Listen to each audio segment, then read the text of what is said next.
Students, Vaheguru Ji Ka Khalsa, Vaheguru Ji Ki Fateh. Today we are going to start chapter 11, that is force and pressure.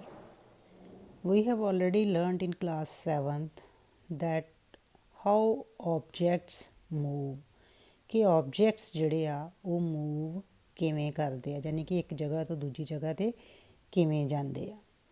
ਤੁਹਾਨੂੰ ਇਹ ਵੀ ਯਾਦ ਹੋਏਗਾ ਕਿ ਅਸੀਂ ਉਹਦੇ 'ਚ ਪੜ੍ਹਿਆ ਸੀਗਾ ਕਿ ਕਿਸੇ ਆਬਜੈਕਟ ਨੂੰ ਅਸੀਂ ਕਿਵੇਂ ਦੱਸ ਸਕਦੇ ਹਾਂ ਕਿ ਕੋਈ ਦੋ ਆਬਜੈਕਟਸ ਮੂਵ ਕਰ ਰਹੇ, ਉਹਨਾਂ ਦੋਨਾਂ ਵਿੱਚੋਂ ਕਿਹੜਾ ਤੇਜ਼ ਚੱਲ ਰਿਹਾ ਅਤੇ ਕਿਹੜਾ ਹੌਲੀ ਚੱਲ ਰਿਹਾ, ਜਾਂ ਕਿੰਨੇ ਟਾਈਮ ਦੇ ਵਿੱਚ ਕਿੰਨਾ ਫਾਸਲਾ ਉਸ ਆਬਜੈਕਟ ਨੇ ਤੈਅ ਕੀਤਾ। ਹੁਣ ਨੇ ਕਿਹਾ ਕਿ ਤੁਹਾਨੂੰ ਇਹ ਵੀ ਪਤਾ ਹੈ ਕਿ ਮੂਵਿੰਗ ਆਬਜੈਕਟਸ ਜਿਹੜੀਆਂ, ਜਿਵੇਂ ਮੰਨ ਲਓ ਬਾਲ ਆ ਗਰਾਊਂਡ ਦੇ ਉੱਪਰ ਮੂਵ ਕਰ ਰਹੀ ਆ, ਅਤੇ ਹੌਲੀ ਹੌਲੀ ਪਹਿਲਾਂ ਉਹ ਤੇਜ਼ ਹੋਣੀ ਆ ਬਾਲ, ਫਿਰ ਹੌਲੀ ਹੌਲੀ ਉਹਦੀ ਸਪੀਡ ਜਿਹੜੀ ਆ ਉਹ ਘੱਟ ਜਾਣੀ ਆ। ਅਤੇ ਕਈ ਵਾਰੀ ਕੀ ਹੁੰਦਾ ਕਿ ਉਹਦੀ ਡਾਇਰੈਕਸ਼ਨ ਵੀ, ਦਿਸ਼ਾ ਵੀ ਉਹਦੀ ਬਦਲ ਜਾਂਦੀ ਆ। ਹੁਣ ਇਹ ਪੋਸੀਬਲ ਆ ਕਿ ਜਿਹੜੀ ਬਾਲ ਆ ਜਾਂ ਤਾਂ ਉਹ ਸਲੋ ਹੋ ਜਾਏਗੀ ਅਤੇ ਜਾਂ ਉਹ ਆਪਣੀ ਦਿਸ਼ਾ ਬਦਲ ਲੈਂਦੀ ਆ। ਕੀ ਤੁਸੀਂ ਕਦੀ ਸੋਚਿਆ ਕਿ ਕਿਹੜੀ ਚੀਜ਼ ਆ ਜਿਹੜੀ ਉਸ ਆਬਜੈਕਟ ਨੂੰ, ਉਸ ਬਾਲ ਨੂੰ ਸਲੋ ਕਰ ਦਿੰਦੀ ਆ ਜਾਂ ਤੇਜ਼ ਕਰ ਦਿੰਦੀ ਆ ਜਾਂ ਉਹਦੀ ਡਾਇਰੈਕਸ਼ਨ ਨੂੰ ਚੇਂਜ ਕਰ ਦਿੰਦੀ ਆ? ਹੇਅਰ ਸਮ ਐਵਰੀਡੇ ਐਕਸਪੀਰੀਐਂਸਿਸ, ਕਿ ਜਿਵੇਂ ਅਸੀਂ ਇੱਥੇ ਸਾਨੂੰ ਕੁਐਸਚਨਸ ਦਿੱਤੇ ਆ ਕਿ ਜਿਹਦੇ ਆਨਸਰਸ ਜਿਹੜੇ ਆ ਉਹ ਅਸੀਂ ਅੱਗੋਂ ਲੈਸਨ ਦੇ ਵਿੱਚ ਫਾਈਂਡ ਕਰਾਂਗੇ। ਪਹਿਲਾ ਕੁਐਸਚਨ ਕੀ ਆ?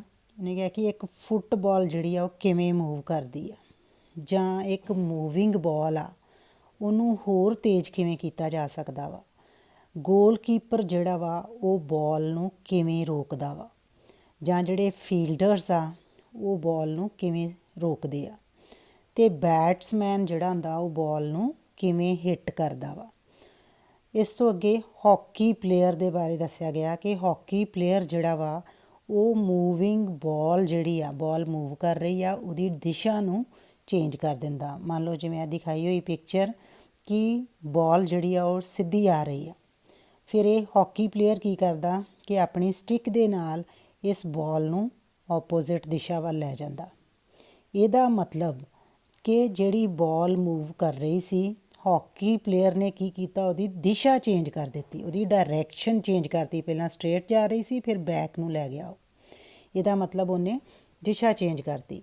ਹੁਣ ਇਹਨਾਂ ਸਾਰੀਆਂ ਸਿਚੁਏਸ਼ਨਸ ਦੇ ਵਿੱਚ ਜਿਹੜੀ ਬਾਲ ਆ ਜਾਂ ਤਾਂ ਉਹ ਮੂਵ ਫਾਸਟਰ ਯਾਨੀ ਕਿ ਤੇਜ਼ ਮੂਵ ਕਰ ਰਹੀ ਆ, ਜਾਂ ਘੱਟ ਜਾਂਦੀ ਆ ਉਹਦੀ ਸਪੀਡ, ਅਤੇ ਜਾਂ ਉਹਦੀ ਦਿਸ਼ਾ ਜਿਹੜੀ ਆ ਉਹ ਚੇਂਜ ਹੋ ਜਾਂਦੀ, ਜਿੰਨੀਆਂ ਵੀ ਅਸੀਂ ਪਿੱਛੇ ਸਿਚੁਏਸ਼ਨਸ ਪੜ੍ਹੀਆਂ ਉਹਨਾਂ ਵਿੱਚ। ਹੁਣ ਅਸੀਂ ਅਕਸਰ ਕਹਿੰਦੇ ਹਾਂ ਕਿ ਫੋਰਸ ਜਿਹੜੀ ਆ ਉਹ ਕਦੋਂ ਲੱਗਦੀ ਆ ਕਿਸੇ ਚੀਜ਼ ਦੇ ਉੱਪਰ, ਕਿ ਜਦੋਂ ਉਹਨੂੰ ਕਿੱਕ ਕੀਤਾ ਜਾਂਦਾ, ਪੁਸ਼ ਕੀਤਾ ਜਾਂਦਾ, ਥਰੋਨ ਜਾਂ ਫਲਿਕਡ, ਕਿ ਉਹਦੇ ਉੱਪਰ ਇੱਕ ਇਹ ਸਾਰੀਆਂ ਜਿਹੜੇ ਐਕਸ਼ਨਸ ਆ ਇਹ ਉਹਦੇ ਉੱਪਰ ਫੋਰਸ ਲਗਾਉਂਦੇ ਆ। ਹੁਣ ਇਹ ਫੋਰਸ ਹੈ ਕੀ ਚੀਜ਼? What is a force?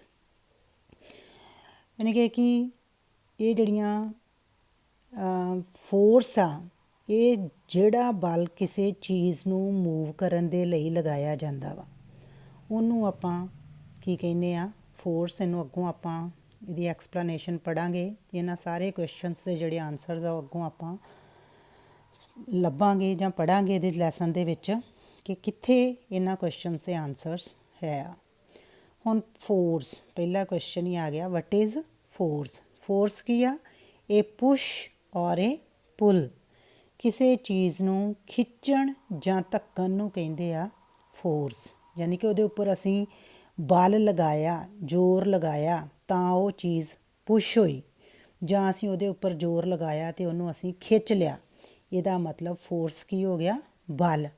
ਕਿ ਕਿਸੇ ਚੀਜ਼ ਨੂੰ ਖਿੱਚਣ ਨੂੰ ਜਾਂ ਧੱਕਣ ਨੂੰ ਕੀ ਕਹਿੰਦੇ ਆ? ਫੋਰਸ। ਹੁਣ ਇਹ ਸਾਰੇ ਐਕਸ਼ਨਸ ਦਿੱਤੇ ਗਏ ਆ ਸਾਨੂੰ, ਪਿਕਿੰਗ ਆ, ਓਪਨਿੰਗ ਆ, shutting, kicking, hitting, lifting, flicking, pushing, pulling, these all are the actions. ਹੁਣ ਇਹ ਸਾਰੇ ਟਾਸਕ ਨੂੰ, ਵੱਖੋ ਵੱਖਰੇ ਕੰਮਾਂ ਨੂੰ ਡਿਸਕਰਾਈਬ ਕਰਨ ਦੇ ਲਈ ਵਰਤੇ ਗਏ ਆ। ਹੁਣ ਇਹ ਸਾਰੇ ਜਿਹੜੇ ਐਕਸ਼ਨਸ ਆ ਇਹ ਇਹਨਾਂ ਦੇ ਵਿੱਚ ਕੋਈ ਨਾ ਕੋਈ ਚੇਂਜ ਆਉਂਦੀ ਆ। ਮਤਲਬ ਕਿ ਜਿਹੜਾ ਆਬਜੈਕਟ ਆ ਉਹਦੀ ਮੋਸ਼ਨ ਜਿਹੜੀ ਆ ਜਾਂ ਤਾਂ ਸਲੋ ਹੋਏਗੀ ਜਾਂ ਫਾਸਟਰ ਹੋਏਗੀ ਅਤੇ ਜਾਂ ਫਿਰ ਉਹ ਆਪਣੀ ਦਿਸ਼ਾ ਬਦਲ ਲਏਗਾ। ਹੁਣ ਉਹਨੇ ਕਿਹਾ ਕਿ ਕੀ ਅਸੀਂ ਇਹਨਾਂ ਟਰਮਸ ਨੂੰ ਕਿਸੇ ਇਸ ਤੋਂ ਇਲਾਵਾ ਕਿਸੇ ਹੋਰ ਟਰਮ ਦੇ ਨਾਲ ਵੀ ਰਿਪਲੇਸ ਕਰ ਸਕਦੇ ਹਾਂ, ਬਦਲ ਉਹਦਾ ਦੇ ਸਕਦੇ ਹਾਂ। Let us find out. ਅੱਗੇ ਤੁਹਾਡੇ ਇੱਥੇ ਚਾਰਟ ਗਿਵਨ ਆ ਕਿ ਜਿਹਦੇ 'ਚ ਦੱਸਿਆ ਹੋਇਆ ਕਿ ਮੰਨ ਲਓ ਜਿਵੇਂ moving A book placed on A table. ਹੁਣ ਬੁੱਕ ਟੇਬਲ 'ਤੇ ਪਈ ਹੋਈ ਆ, ਉਹਨੂੰ ਅਸੀਂ ਮੂਵ ਕਰਨਾ ਚਾਹੁੰਦੇ ਹਾਂ ਅਤੇ ਮੂਵ ਅਸੀਂ ਕੀ ਕਰਾਂਗੇ, ਉਹਨੂੰ ਧੱਕਾਂਗੇ ਅਤੇ ਉਹ ਮੂਵ ਕਰੇਗੀ, ਜਾਂ ਉਹਨੂੰ ਅਸੀਂ ਖਿੱਚਾਂਗੇ ਤਾਂ ਵੀ ਮੂਵ ਕਰੇਗੀ, ਜਾਂ ਉਹਨੂੰ ਅਸੀਂ ਲਿਫਟਿੰਗ ਮਤਲਬ ਉੱਪਰ ਨੂੰ ਚੁੱਕਾਂਗੇ ਤਾਂ ਵੀ ਉਹ ਬੁੱਕ ਜਿਹੜੀ ਆ ਮੂਵ ਕਰੇਗੀ। ਇੱਥੇ ਹੋਰ ਇਹਨਾਂ ਵਿੱਚੋਂ ਵੀ ਕੋਈ ਜੇ ਐਕਟੀਵਿਟੀ ਆ ਸਕਦੀ ਤਾਂ ਆਪਾਂ ਫਿਲ ਕਰ ਸਕਦੇ ਹਾਂ। ਹੁਣ ਉਹਨੇ ਕਿਹਾ ਕਿ actions can be grouped as a, ਵੀ ਕੀ ਉਹਨਾਂ ਦੇ ਵਿੱਚ ਮਤਲਬ ਇੱਕ ਤੋਂ ਵੱਧ ਤਰੀਕਿਆਂ ਦੇ ਨਾਲ ਵੀ ਉਹਨੂੰ ਮੂਵ ਕੀਤਾ ਜਾ ਸਕਦਾ। ਬਿਲਕੁਲ ਕੀਤਾ ਜਾ ਸਕਦਾ। ਜਿਵੇਂ ਇਸ ਬੁੱਕ ਨੂੰ ਅਸੀਂ ਪੁਸ਼ ਵੀ ਕਰਦੇ ਹਾਂ ਤਾਂ ਵੀ ਮੂਵ ਹੁੰਦੀ ਆ, ਪੁੱਲ ਕਰਦੇ ਹਾਂ ਤਾਂ ਵੀ ਮੂਵ ਹੁੰਦੀ ਆ। ਇਸੇ ਤਰ੍ਹਾਂ ਅੱਗੇ ਆ ਓਪਨਿੰਗ ਔਰ ਸ਼ਟਿੰਗ ਏ ਡੋਰ। ਆਹ ਸਾਰੀਆਂ ਤੁਹਾਨੂੰ ਸਿਚੁਏਸ਼ਨਸ ਦਿੱਤੀਆਂ ਗਈਆਂ ਕਿ ਇਹਨਾਂ ਦੇ ਵਿੱਚ ਅਸੀਂ ਇਹਨਾਂ ਐਕਸ਼ਨਸ ਵਿੱਚੋਂ ਕਿਹੜੇ ਕਿਹੜੇ ਉਹਨਾਂ ਦੇ ਉੱਪਰ ਅਪਲਾਈ ਕਰ ਸਕਦੇ ਹਾਂ ਜਿਹਦੇ ਨਾਲ ਉਹ ਮੂਵ ਕਰਦੇ ਆ। ਜਿਵੇਂ ਓਪਨਿੰਗ ਔਰ ਸ਼ਟਿੰਗ ਏ ਡੋਰ, ਹੁਣ ਦਰਵਾਜ਼ੇ ਨੂੰ ਅਸੀਂ ਪੁਸ਼ ਕਰਾਂਗੇ ਅਤੇ ਉਹ ਖੁੱਲ੍ਹ ਜਾਏਗਾ, ਪੁੱਲ ਕਰਾਂਗੇ ਅਤੇ ਉਹ ਪੁਸ਼ ਕਰਾਂਗੇ ਅਤੇ ਬੰਦ ਹੋ ਜਾਏਗਾ, ਪੁੱਲ ਕਰਾਂਗੇ ਅਤੇ ਖੁੱਲ੍ਹ ਜਾਏਗਾ ਦਰਵਾਜ਼ਾ। ਇਹਦਾ ਮਤਲਬ ਕਿ ਇਹਦੇ ਵਿੱਚ ਵੀ ਦੋਨੋਂ ਹੀ ਜਿਹੜੇ ਐਕਸ਼ਨਸ ਆ ਦੈਟ ਕੈਨ ਬੀ ਗਰੁੱਪਡ, ਕਿ ਪੁਸ਼ ਪੁੱਲ ਕਰਨ ਨਾਲ ਉਹ ਦਰਵਾਜ਼ਾ ਜਿਹੜਾ ਵਾ ਮੂਵ ਕਰੇਗਾ। ਇਸੇ ਤਰ੍ਹਾਂ ਬਾਕੀ ਸਾਰੀਆਂ ਸਿਚੁਏਸ਼ਨਸ ਆ, ਇਹਨਾਂ ਨੂੰ ਆਪਾਂ ਆਪਣੇ ਆਪ ਤੁਸੀਂ ਦੇਖ ਸਕਦੇ ਜੇ। ਹੁਣ ਇਹਨੇ ਕਿਹਾ ਕਿ ਇਹ ਸਾਰੇ ਜਿੰਨੇ ਉੱਪਰ ਐਕਸ਼ਨਸ ਆ ਇਹਨਾਂ ਦੇ ਵਿੱਚ ਅਸੀਂ ਵੇਖਿਆ ਕਿ ਉਹਨੂੰ ਐਜ਼ ਏ ਪੁੱਲ ਔਰ ਏ ਪੁਸ਼ ਔਰ ਬੋਥ, ਕਿ ਕੁਛ ਸਿਚੁਏਸ਼ਨਸ ਵਿੱਚ ਕੀ ਆ ਕਿ ਅਸੀਂ ਚੀਜ਼ ਨੂੰ ਇਕੱਲਾ ਪੁੱਲ ਹੀ ਕਰਾਂਗੇ ਅਤੇ ਮੂਵ ਕਰੇਗੀ, ਜਾਂ ਪੁਸ਼ ਹੀ ਕਰਾਂਗੇ ਅਤੇ ਮੂਵ ਕਰੇਗੀ, ਅਤੇ ਕਈਆਂ ਦੇ ਵਿੱਚ ਦੋਨੋਂ ਸਿਚੁਏਸ਼ਨਸ ਦੇ ਨਾਲ ਜਿਹੜਾ ਆਬਜੈਕਟ ਆ ਉਹ ਮੂਵ ਕਰਦਾ ਵਾ। ਜਿਵੇਂ ਹੁਣ ਡਰਾਅਰ ਆ, ਓਪਨਿੰਗ ਏ ਡਰਾਅਰ। ਹੁਣ ਡਰਾਅਰ ਨੂੰ ਅਸੀਂ ਜਦੋਂ ਖਿੱਚਾਂਗੇ ਅਤੇ ਜਿਹੜਾ ਡਰਾਅਰ ਆ ਉਹ ਖੁੱਲ੍ਹ ਜਾਏਗਾ, ਅਤੇ ਜਦੋਂ ਪੁਸ਼ ਕਰਾਂਗੇ ਅਤੇ ਡਰਾਅਰ ਜਿਹੜਾ ਉਹ ਬੰਦ ਹੋ ਜਾਏਗਾ। ਹੁਣ ਉਹਨੇ ਕਿਹਾ ਕਿ ਸਾਇੰਸ ਦੇ ਵਿੱਚ ਜਿਹੜੀ ਆ ਇਹ ਖਿੱਚਣਾ ਜਾਂ ਧੱਕਣਾ, push or a pull on an object is called a force. Now this is definition of force, ਕਿ ਵਟ ਇਜ਼ ਫੋਰਸ।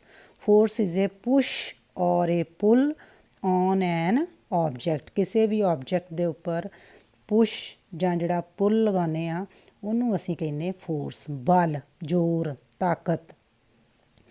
ਹੁਣ ਉਹਨੇ ਕਿਹਾ ਕਿ ਅਸੀਂ ਫਿਰ ਕੀ ਕਹਿ ਸਕਦੇ ਹਾਂ ਕਿ ਜਿਹੜੀ ਮੋਸ਼ਨ ਆਬਜੈਕਟ ਦੇ ਵਿੱਚ ਆਉਂਦੀ ਆ, ਯਾਨੀ ਕਿ ਆਬਜੈਕਟ ਜਿਹੜਾ ਮੋਸ਼ਨ 'ਚ ਆਉਂਦਾ ਜਾਂ ਮੂਵ ਕਰਦਾ ਵਾ, ਉਹ ਕਾਹਦਾ ਕਰਕੇ ਆਉਂਦੀ ਆ, ਫੋਰਸ ਕਰਕੇ। ਕਿ ਕੋਈ ਵੀ ਚੀਜ਼ ਮੂਵ ਕਰਦੀ ਆ ਅਤੇ ਕਾਹਦਾ ਕਰਕੇ ਕਰਦੀ ਆ, due to the action of force. ਹੁਣ ਉਹਨੇ ਕੁਐਸਚਨ ਫਿਰ ਕਰਤਾ ਕਿ when does a force come into play, ਕਿ ਫੋਰਸ ਕਦੋਂ ਜਿਹੜਾ ਕੋਈ ਵੀ ਕਿਸੇ ਚੀਜ਼ ਨੂੰ ਮੂਵ ਕਰਦੀ ਆ ਅਤੇ ਕਦੋਂ ਕਰਦੀ ਆ। ਲੈਟ ਅਸ ਫਾਈਂਡ ਆਊਟ, ਅਸੀਂ ਇਹਨੂੰ ਦੇਖਾਂਗੇ। ਹੁਣ ਇਹਨੇ ਕਿਹਾ ਕਿ forces are due to an interaction, ਕਿ ਫੋਰਸਿਸ ਜਿਹੜੀਆਂ ਵਾ ਉਹ ਉਦੋਂ ਪਲੇ ਕਰਦੀਆਂ ਵਾ, ਉਦੋਂ ਕਿਸੇ ਚੀਜ਼ ਨੂੰ ਮੂਵ ਕਰਦੀਆਂ ਵਾ ਜਦੋਂ ਉਹਨਾਂ ਦੇ ਵਿੱਚ ਆਪਸੀ ਤਾਲਮੇਲ ਹੁੰਦਾ ਵਾ। ਇੰਟਰੈਕਸ਼ਨ ਮਤਲਬ ਕਿ ਦੋ ਆਬਜੈਕਟਸ ਦੇ ਵਿੱਚ ਆਪਸੀ ਤਾਲਮੇਲ ਹੋਣਾ, ਤਾਂ ਕਰਕੇ ਫੋਰਸ ਜਿਹੜੀ ਆ ਉਹ ਪਲੇ ਕਰਦੀ। ਜਿਹੜਾ ਇੱਥੇ ਕੁਐਸਚਨ ਪੁੱਛਿਆ ਵਾ when does a force come into play, ਕਿ ਫੋਰਸਿਸ ਕਦੋਂ ਪਲੇ ਕਰਦੀਆਂ, ਜਦੋਂ, ਜਾਂ ਮਤਲਬ ਪਲੇ ਮਤਲਬ ਕਿ ਕਿਸੇ ਚੀਜ਼ ਨੂੰ ਕਦੋਂ ਮੂਵ ਕਰਦੀਆਂ, ਜਦੋਂ ਉਹ ਇੱਕ ਦੂਜੇ ਨੂੰ ਇੰਟਰੈਕਟ ਕਰਦੀਆਂ ਵਾ, ਯਾਨੀ ਕਿ ਦੋ ਆਬਜੈਕਟ ਜਿਹੜੇ ਆ ਜਦੋਂ ਇੱਕ ਦੂਜੇ ਦੇ ਤਾਲਮੇਲ ਵਿੱਚ ਆਉਂਦੇ ਆ। ਹੁਣ ਇਹਨੂੰ ਸਮਝਣ ਦੇ ਲਈ ਨੀਚੇ ਐਕਟੀਵਿਟੀਜ਼ ਦੱਸੀਆਂ ਹੋਈਆਂ ਜਾਂ ਐਗਜ਼ਾਮਪਲਸ ਕਹਿ ਲਓ। ਉਹਨੇ ਕਿਹਾ ਕਿ ਮੰਨ ਲਓ ਇਹ ਗੱਡੀ ਖੜੀ ਹੋਈ ਆ, ਇਹਦੇ ਪਿੱਛੇ ਇਹ ਮੈਨ ਖੜਾ। ਹੁਣ ਇਹਨੂੰ ਗੱਡੀ ਨੂੰ ਹੱਥ ਨਹੀਂ ਲਗਾਇਆ ਹੋਇਆ, ਅਤੇ ਕੀ ਗੱਡੀ ਜਿਹੜੀ ਆ ਉਹ ਆਪਣੇ ਆਪ ਮੂਵ ਕਰੇਗੀ? ਨਹੀਂ। ਉਹਨੇ ਕਿਹਾ ਕਿ ਜਿੰਨੀ ਦੇਰ ਤੱਕ ਇਹ ਗੱਡੀ ਨੂੰ ਪਿੱਛੋਂ ਮੂਵ ਨਹੀਂ ਕਰੇਗਾ, ਯਾਨੀ ਕਿ ਦੋਨਾਂ ਦੇ ਵਿੱਚ ਆਪਸੀ ਇੰਟਰੈਕਸ਼ਨ ਨਹੀਂ ਆ, ਨਾ ਤਾਂ ਇਹਨੇ ਇਹਨੂੰ ਟੱਚ ਕੀਤਾ ਨਾ ਇਹਨੇ ਇਹਨੂੰ ਇਹ ਵਾ ਮੰਨ ਲਓ ਆ ਵੀ ਆਬਜੈਕਟ ਆ ਵੀ ਆਬਜੈਕਟ ਹੈ, ਦੋਨਾਂ ਦੇ ਵਿੱਚ ਆਪਸੀ ਤਾਲਮੇਲ ਨਹੀਂ ਹੈਗਾ। ਜਿੰਨੀ ਦੇਰ ਤੱਕ ਇਹ ਟੱਚ ਨਹੀਂ ਕਰਦਾ ਉਹਨੂੰ ਗੱਡੀ ਨੂੰ, ਉਨੀ ਦੇਰ ਤੱਕ ਗੱਡੀ ਜਿਹੜੀ ਆ ਉਹ ਹਿੱਲੇਗੀ ਨਹੀਂ। ਇਸ ਕਰਕੇ ਕੀ ਆ ਕਿ ਮਤਲਬ ਜਦੋਂ ਕੋਈ ਚੀਜ਼ ਮੂਵ ਕਰਨੀ ਆ ਤੇ ਦੋ ਆਬਜੈਕਟਸ ਦਾ ਆਪਸ ਦੇ ਵਿੱਚ ਇੰਟਰੈਕਟ ਕਰਨਾ ਬੜਾ ਜ਼ਰੂਰੀ ਆ। ਜਿਵੇਂ ਹੁਣ ਅਗਲੀ ਫਿਗਰ ਦੇ ਵਿੱਚ ਕੀ ਦੱਸਦਾ ਕਿ ਜਿਹੜਾ ਹੈ ਉਹੀ ਪਰਸਨ ਆ ਉਹ ਗੱਡੀ ਨੂੰ ਹੁਣ ਪੁਸ਼ ਕਰ ਰਿਹਾ, ਉਹਨੂੰ ਧੱਕ ਰਿਹਾ ਵਾ, ਅਤੇ ਜਦੋਂ ਧੱਕੇਗਾ ਤੇ ਇਟ ਮੀਨਸ ਕਿ ਗੱਡੀ ਜਿਹੜੀ ਆ ਉਹ ਮੂਵ ਕਰੇਗੀ। ਯਾਨੀ ਕਿ ਪੁਸ਼ ਕਰਨ ਦੇ ਨਾਲ ਜਾਂ ਕਹਿ ਲਓ ਕਿ ਦੋਨਾਂ ਆਬਜੈਕਟਸ ਦੇ ਵਿੱਚ ਇੰਟਰੈਕਸ਼ਨ ਹੋਣ ਕਰਕੇ, ਆਪਸੀ ਤਾਲਮੇਲ ਹੋਣ ਕਰਕੇ ਜਿਹੜੀ ਗੱਡੀ ਆ ਉਹ ਮੂਵ ਕਰੇਗੀ। ਨੈਕਸਟ ਐਗਜ਼ਾਮਪਲ ਦੱਸੀ ਹੋਈ ਆ, ਉਹਨਾਂ ਨੇ ਕਿਹਾ ਕਿ ਦੋ ਬੱਚੇ ਆ, ਦੋ ਗਰਲਸ ਆ, ਉਹ ਦੋਨੋਂ ਇੱਕ ਦੂਜੇ ਨੂੰ ਕੀ ਕਰ ਰਹੀਆਂ, ਧੱਕ ਰਹੀਆਂ ਵਾ, ਪੁੱਲ ਕਰ ਰਹੀਆਂ। ਹੁਣ ਆਪਾਂ ਕੀ ਦੱਸ ਸਕਦੇ ਹਾਂ ਕਿ ਹੂ ਇਜ਼ ਪੁਸ਼ਿੰਗ ਹੂਮ, ਕਿਹੜੀ ਕਿਹਨੂੰ ਪੁਸ਼ ਕਰ ਰਹੀ ਆ, ਦੋਨੋਂ ਹੀ ਪੁਸ਼ ਕਰ ਰਹੀਆਂ। ਨੇ ਕਿਹਾ ਕਿ 11.3 ਜਿਹੜੀ ਫਿਗਰ ਹੈ ਸਾਨੂੰ ਕੀ ਸ਼ੋ ਕਰਦੀ ਆ ਕਿ 3 situations that may be familiar to you, ਮਤਲਬ ਕਿ ਤੁਸੀਂ ਮਤਲਬ ਆਮ ਕਰਦੇ ਜੇ ਬੱਚੇ ਜਿਹੜੇ ਆ ਇਹਨਾਂ ਸਿਚੁਏਸ਼ਨਸ ਨੂੰ। ਨੇ ਕਿਹਾ ਕਿ ਹੁਣ ਅਸੀਂ ਕੀ ਦੱਸਾਂਗੇ ਕਿ ਕੌਣ ਕਿਹਨੂੰ ਖਿੱਚ ਰਿਹਾ ਇਹਨਾਂ ਕੇਸਿਸ ਦੇ ਵਿੱਚ, ਅਤੇ ਫਿਗਰ 11.3 ਦੇ ਵਿੱਚ ਕੀ ਆ, both the girls appear to push each other, ਕਿ ਦੋਨੋਂ ਹੀ ਗਰਲਸ ਜਿਹੜੀਆਂ ਵਾ ਉਹ ਇੱਕ ਦੂਜੇ ਨੂੰ ਕੀ ਕਰ ਰਹੀਆਂ ਵਾ, ਪੁਸ਼ ਕਰ ਰਹੀਆਂ।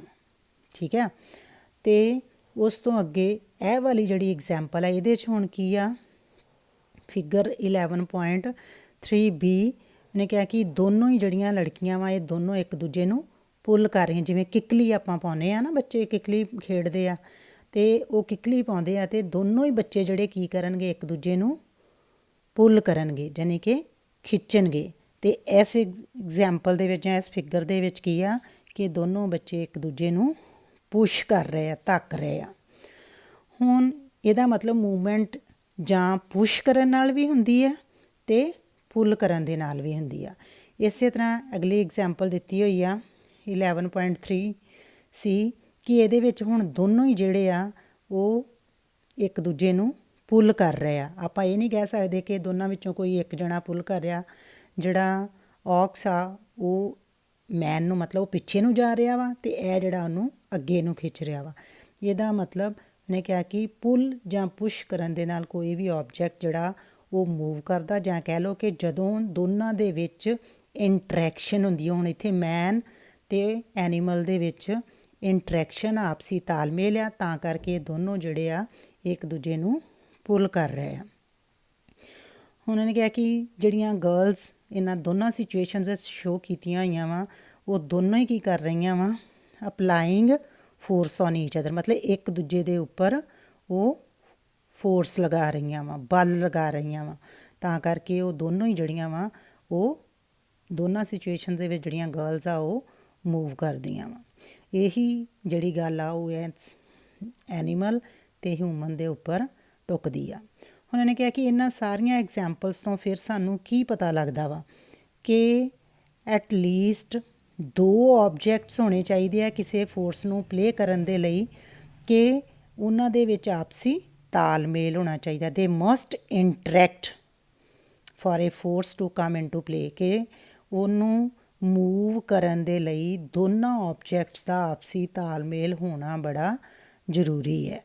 ਇਹਦਾ ਮਤਲਬ this an interaction of one object with another objects results in a force between the two objects, ਕਿ ਦੋਨਾਂ ਦੇ ਉੱਪਰ ਅਗਰ ਫੋਰਸ ਲੱਗ ਰਹੀ ਆ ਅਤੇ ਉਹ ਕਾਹਦਾ ਕਰਕੇ ਲੱਗ ਰਹੀ ਆ ਕਿ ਦੋਨਾਂ ਦੀ ਆਪਸ ਦੇ ਵਿੱਚ ਇੰਟਰੈਕਸ਼ਨ ਆ। ਵੇਖੋ ਆ ਸਾਰੀਆਂ ਐਗਜ਼ਾਮਪਲਸ ਦੱਸੀਆਂ ਹੋਈਆਂ ਇਹਨਾਂ ਦੇ ਵਿੱਚ ਸੇਮ ਆ ਕਿ ਇੰਟਰੈਕਸ਼ਨ। ਹੁਣ ਇੱਥੇ ਇੰਟਰੈਕਸ਼ਨ ਨਹੀਂ ਸੀ ਅਤੇ ਆਹ ਕਾਰ ਜਿਹੜੀ ਆ ਮੂਵ ਨਹੀਂ ਸੀ ਕਰਦੀ, ਪਰ ਇੱਥੇ ਇੰਟਰੈਕਸ਼ਨ ਆ, ਇਹ ਕਾਰ ਜਿਹੜੀ ਮੂਵ ਕਰਦੀ। ਇਸੇ ਤਰ੍ਹਾਂ ਇਹ ਵਾਲੀਆਂ ਸਿਚੁਏਸ਼ਨਸ ਆ। I hope you all have understood this topic very well. Thank you.